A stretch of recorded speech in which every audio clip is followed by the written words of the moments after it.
Olá, tudo bem? Como é que você está? Estamos aqui juntos de novo para mais um conteúdo. O conteúdo de hoje é sobre a hepatite B. Hepatite B é uma matéria prevalente também nas provas de residência médica. Então vamos comigo. Hepatite B é uma doença viral. Dos vírus hepatotróficos é o vírus DNA, informação que implicará na escolha do nosso tratamento. É o vírus que mais demora a se incubar, de 1 a 6 meses, com média de 2 a 3 meses. Sim, veja, também é o vírus que menos causa sintomas, então 70% dos pacientes serão assintomáticos. Tiago, então eu posso ter hepatite B sem saber? Certamente que sim. E como pega? Qual é a via de transmissão do vírus B? Primeiramente, a via sexual é a via mais comum atualmente sabida. Tiago, eu posso pegar hepatite B via transfusão? Pode? Posso pegar com materiais contaminados de tatuagem? Certamente que sim. E também via vertical. O vírus da hepatite B apresenta pródromos inespecíficos em sua clínica dentre os 30% dos pacientes que apresentam sintomas.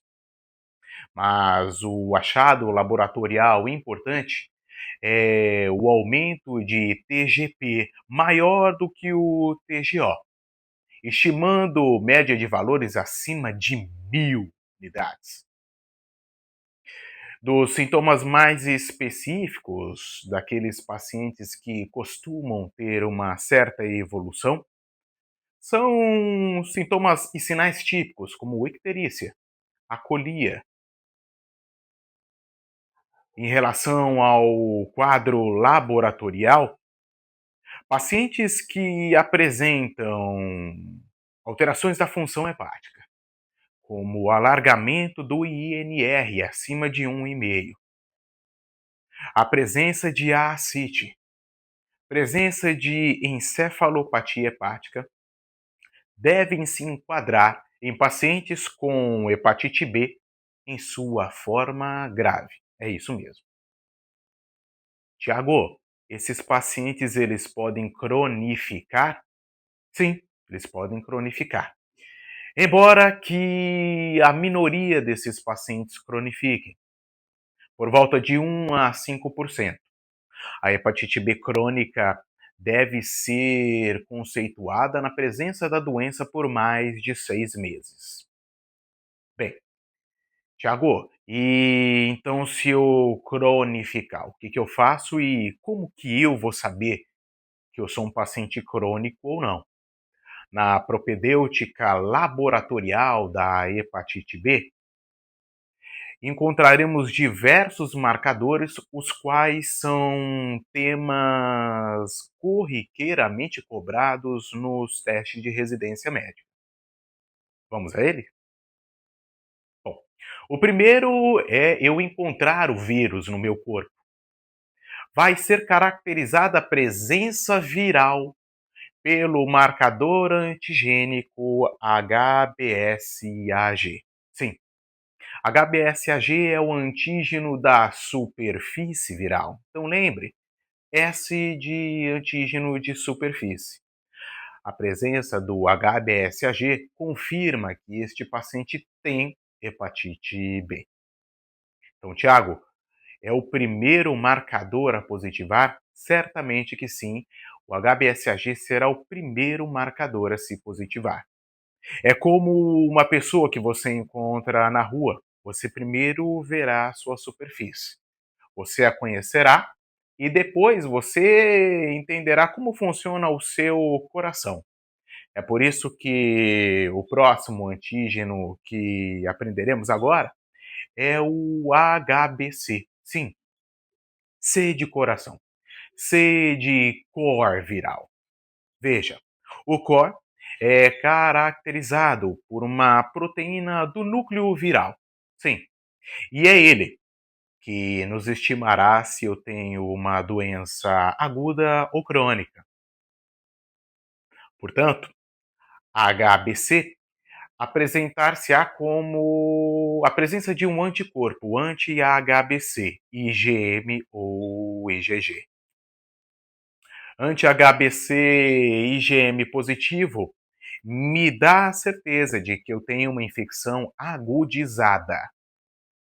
Anti-HBC IgG apenas me dirá que eu tive um contato viral. Dando seguimento aos marcadores da hepatite B, existe um marcador muito importante que nos dará noção do grau de infectividade e de replicação viral. É a proteína HBE, que será produzida pelo vírus durante a sua infestação. Então, quanto mais proteínas HBE eu tiver, maior a replicação viral.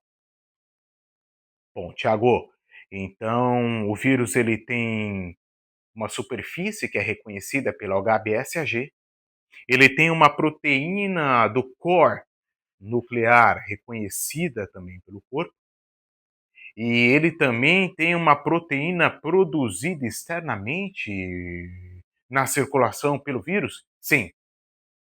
Então eu tenho que ter um anticorpo contra esta proteína também? Certamente que sim. A presença de anti-HBE significa uma resposta do corpo à infecção.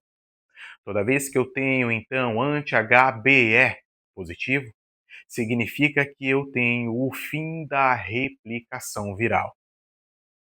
Ora, ora, Tiago, então o meu paciente está curado? Não, não, não, não é isso. Significa apenas uma resposta do corpo. Ao passo que a cura será determinada pela presença de anticorpos contra a superfície viral, assim como o da vacina. É por isso que o anti-HBs positivo significa que o meu paciente ele está imune à hepatite B. Tiago, então quer dizer que se eu fizer um exame agora e eu tiver o anti-HBs negativo, eu não estou imune contra a hepatite B? Exatamente. Ou por ineficácia da vacina, ou porque o paciente em questão nunca foi vacinado. Tudo bem, Tiago, eu entendi. Mas e quanto às exclusividades clínicas da hepatite B? Ela tem? Tem sim. Fora os quadros típicos de icterícia, acolia, de alterações de função hepática, pacientes com hepatite B podem ter duas principais manifestações extrahepáticas e que também influenciarão na escolha do tratamento: a poliarterite nodosa e as nefropatias membranosas. Diante de todo esse conteúdo, como que eu trato pacientes com hepatite B? Todos serão tratados? Ora, ora. Vamos então elencar as indicações de tratamento para hepatite B. Primeiramente, que todos os pacientes graves serão tratados. Então, aqueles que apresentarem disfunções hepáticas, com o INR acima de 1,5, com presença de icterícia permanente, ascite ou encefalopatia hepática, sim, esses serão obrigatoriamente tratados. Pacientes que apresentam cronicidade da doença, com carga viral acima de 2.000 unidades por ml, também serão tratados. E pacientes com cronicidade que apresentam TGP acima de 1,5 do valor de referência. Ademais, outras indicações como presença viral, HBsAg positivo e idade acima de 30 anos. Pacientes que ficaram sequelados, como cirróticos e fibrosados, A fibrose em pacientes com hepatite B pode ser detectada pela propedêutica da elastografia. Resultados maiores ou iguais a 9 quilopascais indicam tratamento para hepatite B. Tiago, e pacientes imunossuprimidos devem ser tratados? Sim. Pacientes imunossuprimidos com infecções como HIV, em uso de imunossupressores, ou pacientes na vigência de quimioterapia, devem ser tratados para hepatite B. Pacientes com co-infecções, hepatite D, hepatite C, ou mesmo o próprio HIV que citamos, merecem tratamento para hepatite B. A outra indicação importante são pacientes com manifestações extrahepáticas, a PAN e a nefrite membranosa. Pacientes que planejam engravidar também merecem tratar. E pacientes que têm um risco da infecção vertical. Ok? Eu entendi. E, afinal, qual é o tratamento propriamente dito para esses pacientes com hepatite B? Lembra que falamos que o vírus é um vírus DNA? Pois bem, pacientes com hepatite B receberão de primeira linha o tenofovir. Sim, são análogos dos nucleotídeos. É a primeira linha de tratamento a se pensar na hepatite B, com algumas ressalvas. Ah, sim, sim. Não ficaria tão fácil assim, não é verdade? Pacientes com contraindicação ao uso de tenofovir são estes aqui. Primeiramente, pacientes cirróticos. Então, se eu tenho cirrose, eu não posso usar o tenofovir? Não. Pacientes que sejam imunossuprimidos ou na vigência de quimioterapia. Pacientes que tenham osteoporose ou pacientes que tenham insuficiência renal com clearance menor do que 60. Ok, Tiago, eu entendi. Então, o que esses pacientes usarão? E aí, mudaremos a estratégia terapêutica para um inibidor da transcriptase reversa chamada entecavir. Ok, ok, Tiago, eu entendi. Então, todo mundo eu trato com o tenofovir, com exceção dos cirróticos, dos imunossuprimidos, aqueles que têm osteoporose e que têm um clearance menor do que 60. Sim, esses usaremos o entecavir. Mas para um pouquinho aí, para um pouquinho. Existe uma contraindicação ao uso do entecavir. São aqueles pacientes que fizeram uso de lamivudina. Sim, um outro inibidor da transcriptase reversa. Ora, se eu tenho um paciente que já fez uso de uma mesma classe de medicação, eu tenho um risco de reação cruzada com resistência viral. Ok, Tiago? Então, já que esses pacientes não podem usar o tenofovir, eles não podem usar o entecavir, eles vão ter que usar uma outra forma de estratégia medicamentosa, que é o tenofovir TAF, tenofovir alanoferamina.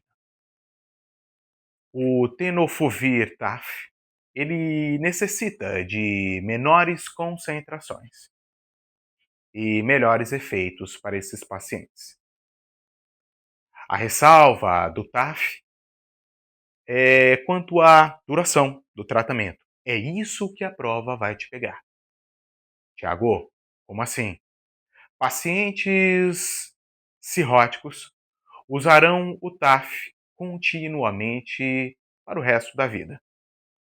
Pacientes não cirróticos deverão usar o TAF apenas enquanto houver positividade do HBsAg. Opa, Tiago, então quer dizer que se o meu paciente em uso do TAF tiver HBsAg negativo, eu posso interromper o tratamento? Sim, é claro, contanto que você tenha maior ou igual a 2 exames de HBsAg negativos e que podem ser solicitados a cada 6 meses ou 12 meses. Bom, eu espero que você tenha fixado um pouco deste conteúdo e dê uma atenção aos marcadores sorológicos, conteúdo relevante na hora da sua prova e do seu sucesso. Estaremos juntos mais uma vez em mais conteúdos. Eu estou muito feliz que você tenha me assistido por aqui. Tchau!